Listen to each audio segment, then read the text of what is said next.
슬기로운 구조 생활 건축 구조 131의 2교시 2번 문제를 풀어보겠습니다.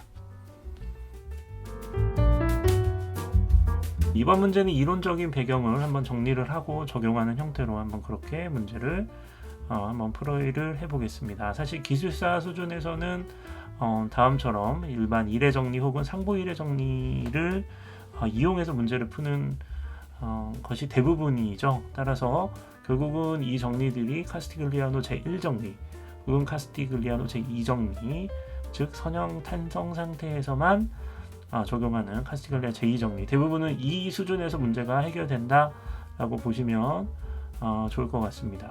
사실 그래서 이 관계식을 이해를 하고 하중과 변형과의 관계를 연결하고 이를 에너지 관계식까지 연결하는 이 일련의 흐름을 한번 기억을 하면서 문제를 풀이하는 것이 좋을 것 같습니다. 빔의 변형을 다음처럼 직각삼각형으로 표현을 해서, 왜냐하면 미소 변형이기 때문에 직선 형태로 이해를 하셔도 전혀 문제가 없습니다. 따라서 미소 변형의 변형량 dv는 각도 변형 세타 곱하기 dx다 라고 유도를 할 수 있게 되고, 이를 부재 변형의 중심과의 거리, 즉 곡률 반경을 적용을 하게 되면 최종적으로 곡률 카파와 부재 미소 변형과의 관계는 결국 dx에 대한 2의 미분 dx 제곱분의 d제곱 v가 된다는 것을 알 수 있게 되고, 이를 부재의 모멘트에 대한 변형률은 미소 요소 길이 dx와 중립축에서 y만큼 떨어진 거리의 미소 요소의 길이의 차이를 정리한 변형률 입실로는 카파 y라는 것을 쉽게 계산할 수 있기 때문에 이 변형과 모멘트의 관계를 다음처럼 미소 요소에 발생하는 수직 응력과의 적분으로 표현하게 되면 최종적으로 곡률 카파는 흰강성 2i 분의 모멘트 m이라는 기하 관계와 역각 관계가 연결되는 관계식을 구할 수 있게 되고요. 따라서 이 관계식을 변형 에너지 1의 관계로 연결하게 되면 순수 굽힘 상태에서 에너지 U는 2i 분의 m제곱 L이라는 관계식으로 형성되고, 이를 부재의 길이 방향에 따라서 모멘트가 변하면, 즉 곡률이 변하죠. 이 관계를 적용을 하게 되면 미소 요소 du는 2i 분의 m제곱 dx라는 일반적인 관계를 계산할 수 있고, 이 식을 대부분 적용하게 됩니다.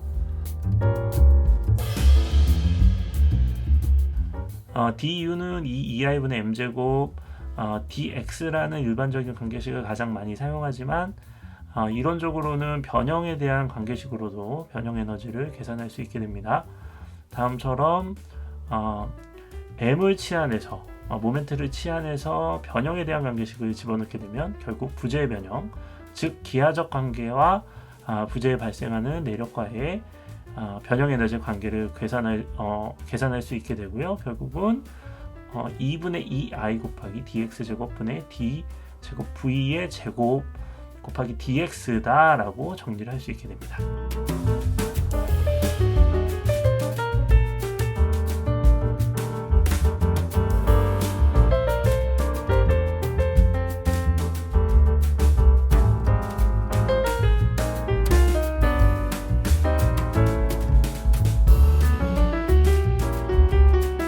에너지 관계식까지 정리가 됐습니다. 이제 변형 에너지를 적분을 해서 전체 총 변형 에너지를 계산을 하고, 이를 이용해서 문제에서 요구하는 델타 값을 구하게 되는데, 이를 수학적으로 정리하는 방법에 따라서 여러 가지 방법으로 불리게 되는데, 저희는 이제 상보이례 정리를 이용하는 거죠. 왜냐하면 편미분을 하중에 대해서 편미분을 하기 때문에. 근데 이제 미분을 이 적분을 하고 나서 하느냐, 혹은 이제 먼저 미분의 원리에 따라서 이제 적분 안으로 먼저 보내서 미분을 먼저 하느냐에 따라서 여러 가지 방법으로 이제 이게 불리게 되는데, 저희가 계산하는 방법은 먼저 이제 적분 안에서 미분을 하는 경우인데, 이를 이제 저희가 어떻게 배웠냐면 수정 카스티글리아노 제2정리라고 불렀죠.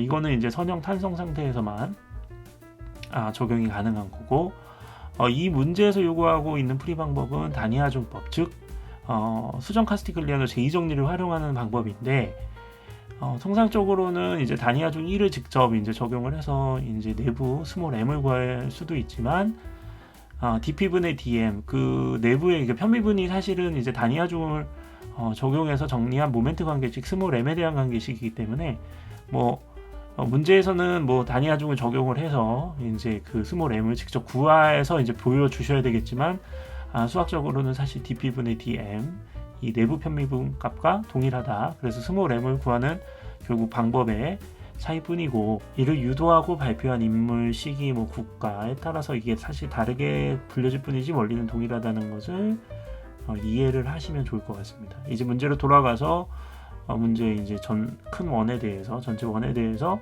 다음처럼 상반원 하반원으로 나눠서 프리바디 다이어그램을 구하면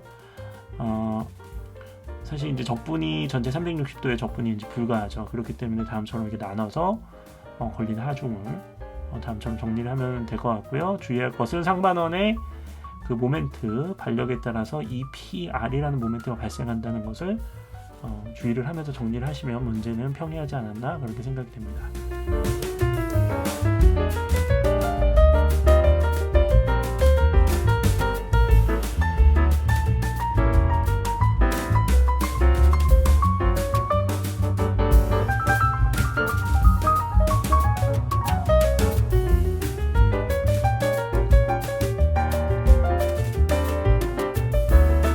문제에서는 하중 P만 주어졌지만 이제 수평 변이를 계산하기 위해서는 이제 픽시어스 하중인 H, 이제 가상 하중 H를 둬서 계산을 해야 되겠죠. 물론 이제 문제는 단위 하중을 적용해야 되겠지만 이렇게 풀어서 정리하시면 안 되고, 이제 문제는 단위 하중 1을 직접 이제 적용을 하셔서 스몰 m 값, dp분의 dm 값 혹은 dh분의 dm 값을 직접 계산을 해서 그것을 정리하는 게 아마 문제가 요구하는 단위 하중인데, 수학적으로는 다음처럼 편미분한 값과 동일하기 때문에 그냥 이렇게 이 문제에서는 이제 보여드리는 정리하는 의미에서 이렇게 정리를 했고요.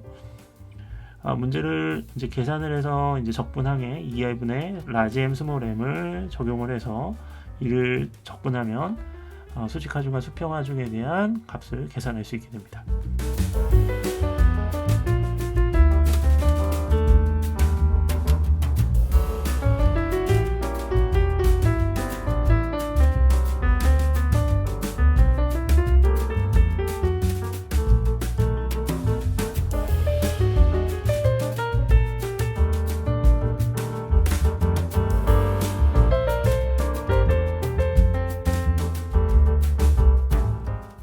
최종적으로 단위 하중법을 적용해서 앞서 구한 라지 M, 스몰 m을 다음처럼 적분하게 적용을 해서 계산을 해줍니다. 수직 방향 변이에는 dp분의 dm에 해당하는 스몰 m을, 수평 방향 변이에는 dh분의 dm에 해당하는 스몰 m을 적용해서 문제를 풀이하게 되면 쉽게 델타 v, 델타 h 값을 계산할 수 있게 됩니다.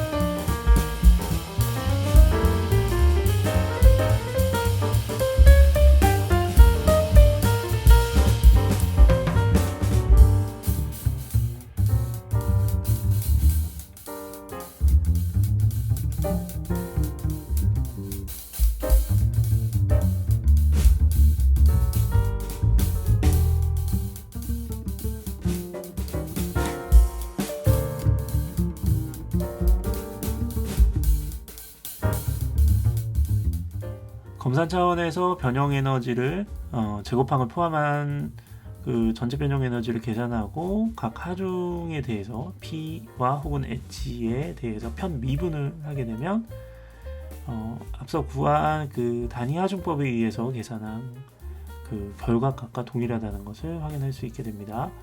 다음처럼 dv는 2i분의 3pi 3승의 파이, dh는 그 h로 정리되지만 h가 가상하중이기 때문에 값 제로를 대입하게 되면 수평 변이는 발생하지 않았다는 것을 다시 한번 확인할 수 있게 됩니다.